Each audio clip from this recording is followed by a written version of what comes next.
So what used to be 100-year floods and droughts are now 10-year floods and droughts. So we're seeing this exacerbated curve around how we manage water. And we didn't design a lot of our systems to manage water in these cycle times. They're designed for much, much larger cycle times.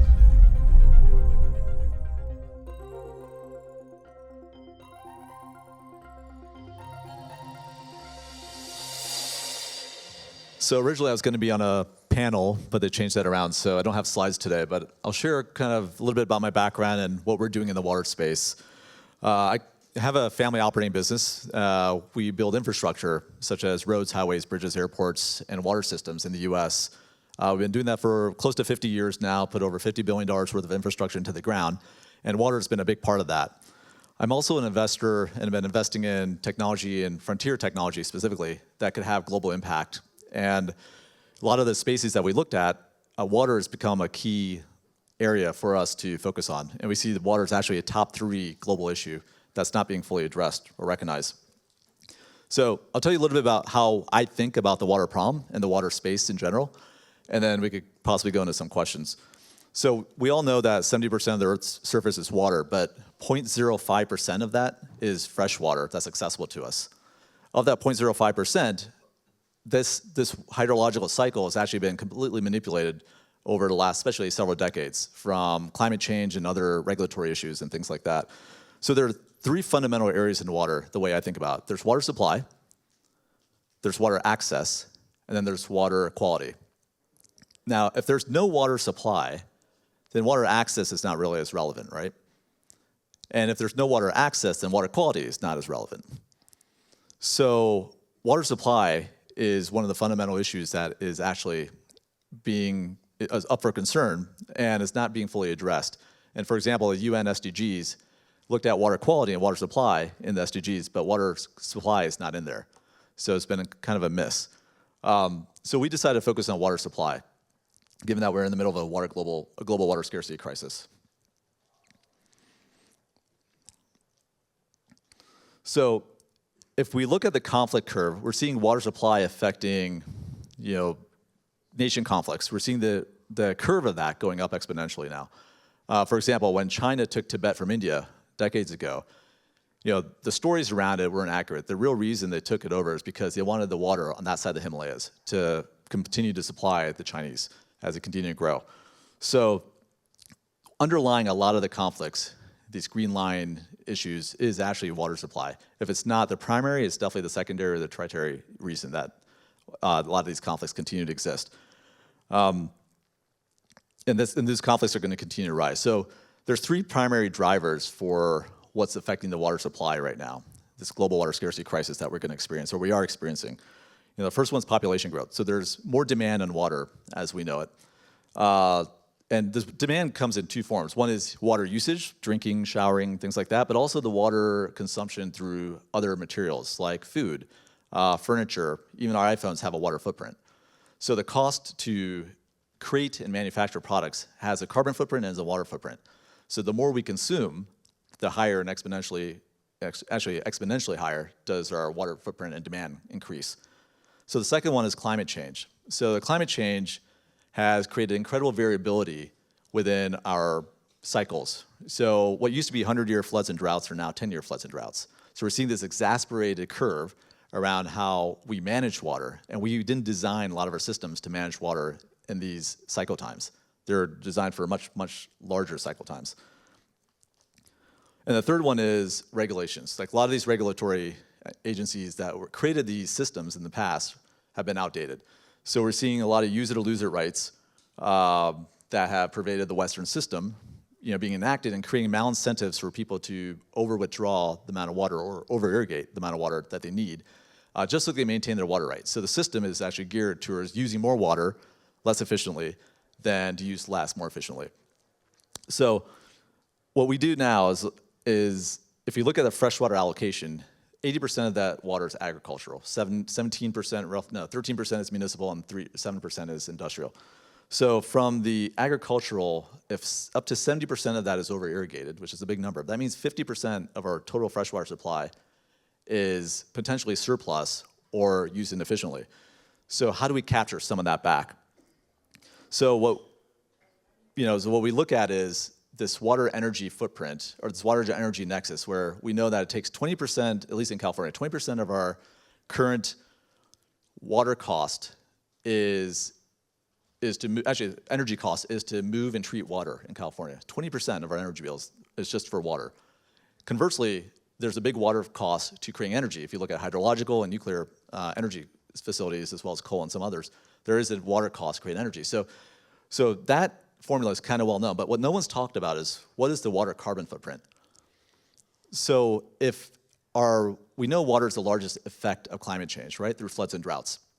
But what about now, where if these river streams are depleted, then the three largest carbon sequestration mechanisms, the forest, the wetlands, and the soil, are no longer functional. So once again, if the water's gone, then the trees start to burn, the wetlands dry up, and then soil turns to dust. So we have desertification.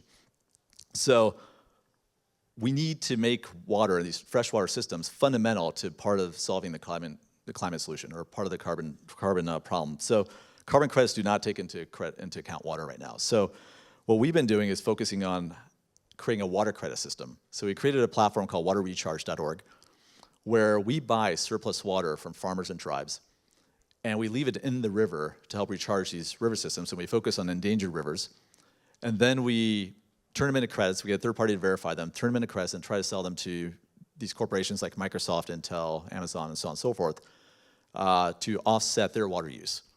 So the economic cycle here is if we can get a movement around corporates offsetting water in addition to carbon, which, by the way, there's a growth curve there happening right now. So Microsoft and Intel several years ago announced they're going to go water positive by 2030. And then a lot of other companies have started following suit. But the way they do this today is they have to find a project, and then they have to partner with an NGO, then they have to invest millions of dollars in that project, wait years for that project to manifest, and then do an audit and see how much water they can claim back, and then claim that on their CSR report. So that means you need a water team and a really strong water focus, which a few companies are going to do. But if we want a wide market to participate in this ecosystem, then we need to make that super simple. So that's why we're creating this water credit system, where all you have to do is buy a water credit from us. We do all that back-end work for you, and then you're done, just like you would with carbon credits. So you just check that box off. It requires half a FTE of your time, one employee's time, to measure and manage that, and more people can participate in that market. So we're seeing an uptick, an increase of people wanting to be better water stewards. And if we can make it super easy for them, then they're going to participate. And there's a driver need to have a social license to operate from these corporations and these brands. So the next question I usually get asked is, well, how big is this market? Because the carbon market is over 300 billion, and that's taking over a decade to develop. Well, we know that the average CSR budget right now for Fortune 500 companies are around 30 million. And most of that's allocated towards carbon and other sequestration mechanisms. So if we could carve out just 3% or 1 million from each of these Fortune 500 companies, that's about 500 million potential in revenue right there to start. Now we know over time that the penetration will go up and these budgets will go up. So we can see this growing into a multi-billion-dollar market, that is liquid and active in, becoming water positive in addition to carbon neutral. So now those two cycles tie together, because if you're water positive, then you're helping the climate as well, because again, the carbon sequestration mechanisms are now supported, and eventually maybe those two markets merge. But right now, someone needs to do something to stand up a water market. So that's been the primary area that we've been focused on. The last thing I'd like to say here is, because I know this was a shorter time, is individuals and corporates that want to offset their water use, just go to waterrecharge.org. You can see how the whole system's set up. It's really transparent. It's very easy. And you could use your credit card to buy this. So it's about that simple. You don't have to have some big application process.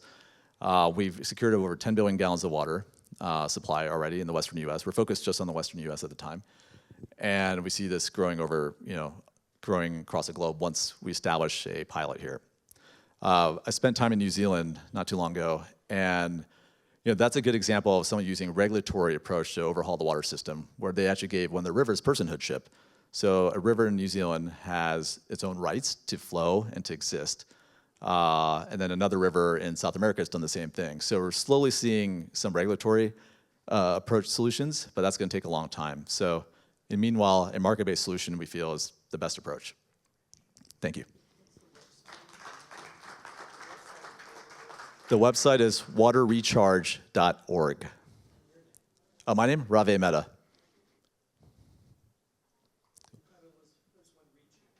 Okay. Oh, Rave, R-A-V-E, at waterrecharge.org.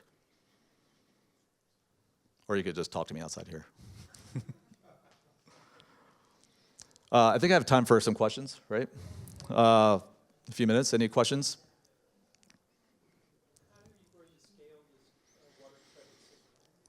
Okay, so as I mentioned, there's market size. So a lot of this is early adopter driven right now. So we have to engage corporates and individuals to buy water credits and offset their water use, and we do it by making it super simple. Once they're in the cycle, we see those numbers grow over time. So, yeah.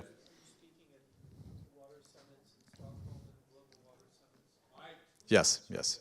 Yeah, either I or someone from my team is. Okay. Correct. Where's it based? San Francisco. Okay. I'll come and visit you. I'm in San Jose. Okay, great. Yes. This is really interesting. Thank you.